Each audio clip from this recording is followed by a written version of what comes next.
नमस्ते फ्रेंड्स। आज डिस्कस करते हैं सोच की बीमारी या जनरलाइज्ड एंजाइटी डिसऑर्डर का कारण क्या होता है।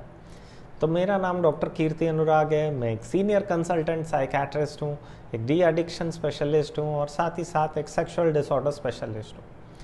तो सोच की बीमारी होती क्यों है? देखिए, ज़्यादातर लोगों में इसका कारण होता है बायोलॉजिकल, जहाँ पर कि कुछ रसायन होते हैं। पहला होता है आपका गाबा।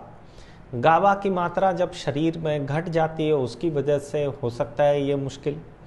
दूसरा चीज़ होता है सेरोटोनिन। सेरोटोनिन के लेवल्स जब एबनॉर्मली डिसरेगुलेटेड होते हैं या फिर उथल पुथल मचते हैं तब भी ऐसी प्रॉब्लम होती है।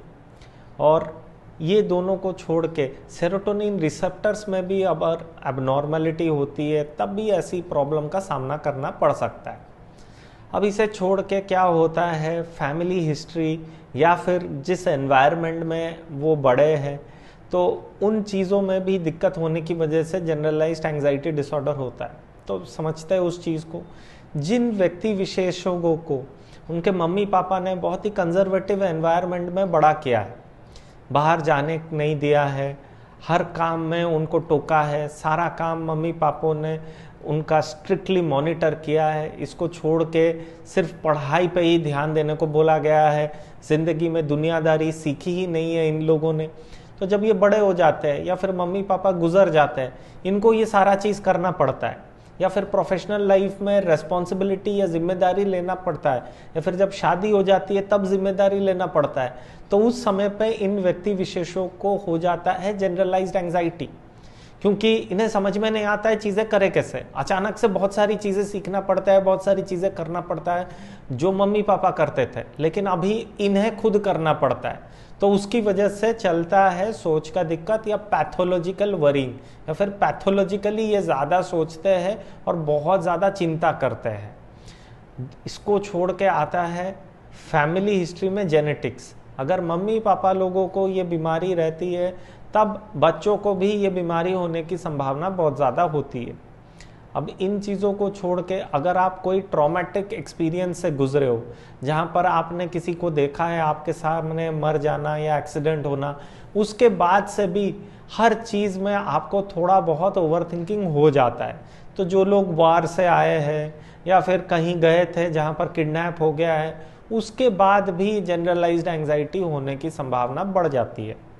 अब इसे छोड़ के कुछ ड्रग्स होते हैं जैसे अल्कोहल या फिर कैनबिस, इन्हें लेने से भी जनरलाइज्ड एंजाइटी डिसऑर्डर या सोच की बीमारी हो जाती है।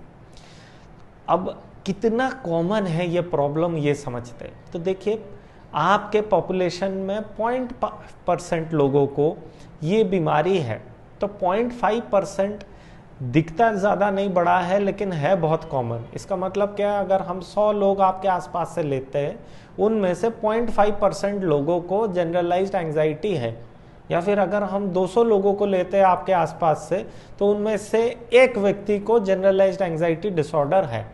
तो अगर आपको इस प्रकार के लक्षण दिख रहे हैं और ऐसे जेनेटिक्स या फिर फैमिली एनवायरनमेंट में आप बड़े हो या फिर ट्रॉमेटिक इवेंट्स हुए हैं आपके साथ, उसके बाद से ये हो रहा है, तो प्लीज़ देर ना कीजिए, एक साइकेट्रिस्ट से मिलिए, जांच पड़ताल कीजिए और ट्रीटमेंट शुरू कीजिए। अगर आपको ऐसे नॉलेजेबल वीडियोस अच्छे लगते हैं तो प्लीज़ लाइक और सब्सक्राइब कर दीजिए, जो कि हमारे चैनल के लिए बहुत ही ज़्यादा ज़रूरी है और हमें बहुत ज़्यादा एनकरेजमेंट और मोटिवेशन देता है। और अगर कुछ भी डाउट होता है प्लीज़ कमेंट सेक्शन में कमेंट कर दीजिए, ताकि हम उस पर वीडियोस बना सकते हैं या फिर आपका डाउट क्लियर कर सकते हैं।